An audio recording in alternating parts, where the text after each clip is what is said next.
So if you go around asking tons and tons of gamers, what are they most looking forward to in 2025? It's of course Gollum 2, right? Huh? I mean, everyone loved the first Gollum game, so obviously Gollum 2 is gonna be great. Oh, and I guess there is technically that game called GTA 6. I guess that would be an okay game for some people. But it is definitely an interesting statement here when we get the CEO of Take-Two saying that they're not worried about GTA 6 performance on Xbox Series S. And that is interesting, to say the least, especially because the Series S has been kind of dragged through the mud these last few months, I would say, especially whenever it came to performance or how something looked. It's just a lot of people wondering why they still require it to be made for the Series S. I mean, we know why, simply because of how Microsoft started off the generation, essentially. But we've had a lot more issues coming from developers and everything saying that they don't like making something for the Series S, because when somebody decides to make a game, you decide exactly what type of performance you are looking for from the get-go. And if you have to somehow bring it down from those initial specs or those initial, set performance standards that you want right there, it's not fun to do that. And I mean, we saw this especially with something like Baldur's Gate 3, where that game actually got delayed on the Xbox platforms until Microsoft finally came out and said, okay, you know what? You get an exception here. This is what's going to happen. You can release it on Xbox right now, and you can release it on the Series S, but you don't have to have the co-op split screen or anything like that, which luckily enough they were able to do, but it was still a little bit late. Then we saw this again with something like Black Myth Wukong, which I'm not believing the whole secret deal with Sony or whatever, because that is just, it doesn't make any sense. I'm still saying that the Series S cannot run Black Myth Wukong. I mean, it barely runs on the PS5. You're telling me that that thing is somehow able to run on the Series S? Nah. I'm calling BS. Especially because, again, you look at the specs and what we see with the Series S, and it's like a shared 10 gigabytes, where 2 of that is taken up with, the system, memory, essentially, with just dealing with basic stuff that you see on any console. The PS5 and the Series X both do this as well, but they have more RAM to then give to the games, essentially. But with the Series S, not so much. It's a lot less RAM. And so the big question now is, could something like GTA 6 still perform decently well on the Series S when this is being flagshipped as a next-gen only game, or a current-gen only game, I should say? And it's not even going to be able to hit 60 FPS on something like the PlayStation 5 Pro, which means that the PS5 and the Xbox Series X are definitely not going to be hitting that 60 FPS unless their performance mode potentially hopefully does that. But most likely than not, it's not going to sit at a stable 60 FPS is what I would say. So what hope does the Series S have? Unless they are simply saying we're not worried about performance because it's just simply going to be 30 FPS at 1080p or 720p or whatever, right? Because with the Series S, it's then technically upscaled to 1440p. That's essentially what it is. That's the highest resolution that they're going to hit. So the big question is it true? Are they really not that worried about the performance of the Series S because it is going to be such a much lower standard in terms of what it could look like?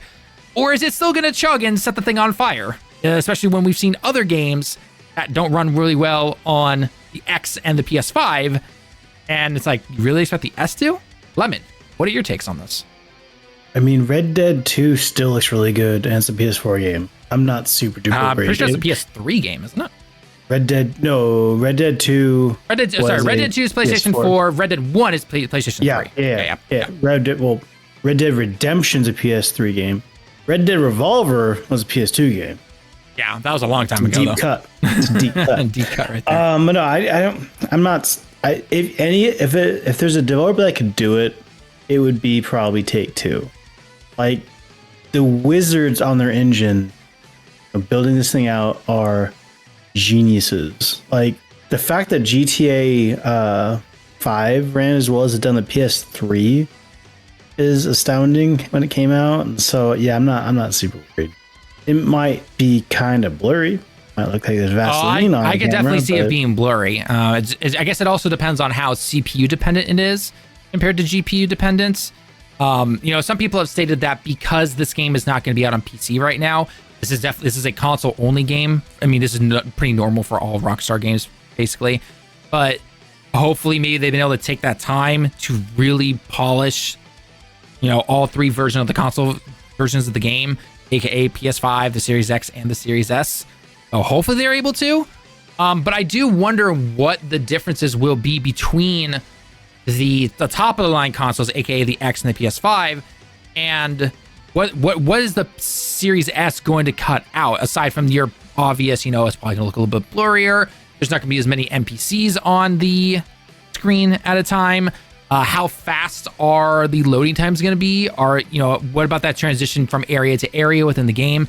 That will definitely be interesting, because even though it has been quite a long time since GTA 5 released back on the PS3, and was it on the 360? Or was it Xbox One? It was on 360. It was on 360. Okay. It was on 360. Yeah. Yeah. So it's obviously been a long time since GTA 5 came out, but they have not been working on this game for 10 years. Most likely, I'd say it's probably in development for 4-5 years is what I would personally say. I doubt, because after that, then they started doing with the GT Online stuff. They started updating all of that, the microtransaction stuff that they want to. That's why they make a crap ton of money and everything. And then they probably got it going with the PC version. And then obviously they did the PS4 and the Xbox One enhanced versions, or the definitive editions or whatever it was called back then. And then they did the same thing with the PS5 and the Xbox Series S and X. So, a good chunk of that stuff has just simply been re-releasing GTA 5. So I am curious how well it's going to do. I mean, it's still slated for a 2025 release, according to them. But there's also been some rumors about it being delayed until 2026.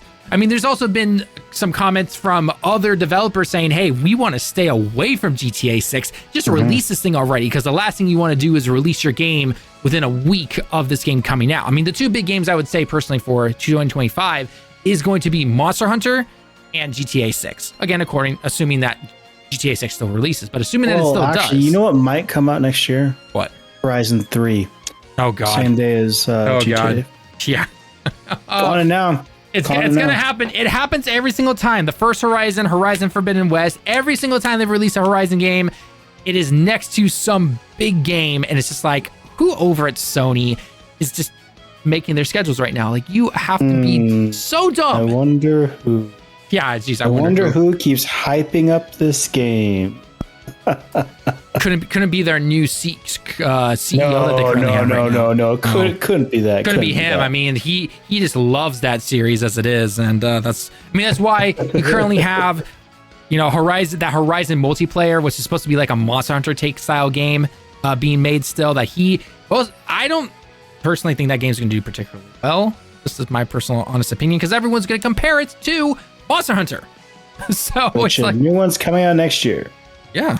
Monster Hunter. So. Yeah. And they just had probably one of their most successful open betas. And this game's not releasing until basically March 2025. I know it's like February 28th or something like that.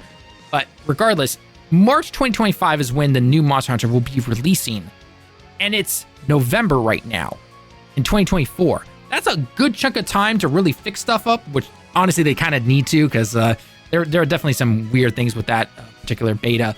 But I wouldn't be surprised if they also did another open beta, would say, February, or not February, I would say January coming around. So we could see potentially something like that.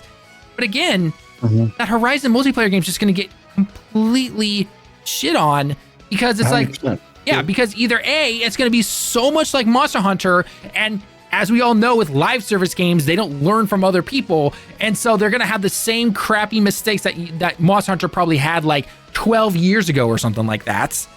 Or it's going to be something completely different somehow, and it's still probably going to flop, because let's just be perfectly honest, Sony has been terrible with their live service. We'll talk about it in a different video. We're going to cover that. So it will be interesting to see what happens there. But regardless, GTA 6, is it going to release in 2025? Hopefully. That's what a lot of people want. But I'm still a little skeptical on how well it can run on the Series S. I'm saying it can't run it all, or, because again, obviously the Series S, it's a budget console. It's meant to be run at lower specs and everything. I've always understood that.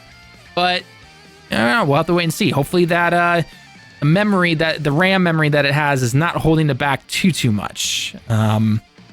So anyone thinking that this game is going to hit 60 FPS on the Series S, don't expect it. I don't think it's going to hit 60 FPS on any console. No, it's not. They've already said, like, it's not even going to hit it on the PS5 Pro, and that, as of right now, is the most powerful console. So if it ain't hitting it on that, it's not going to hit it on the PS5 base and the Xbox Series X.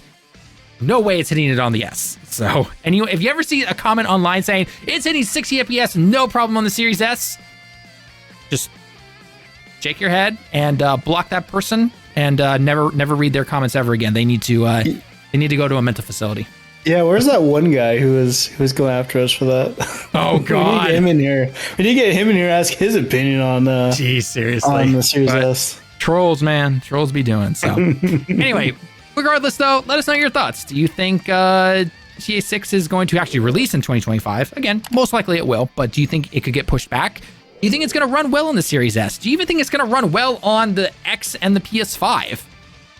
I would assume on the X and the PS5, it's probably going to run decently well, probably hitting 30 FPS, 720p, upscaled to 4K type of thing. That'd be my guess at least.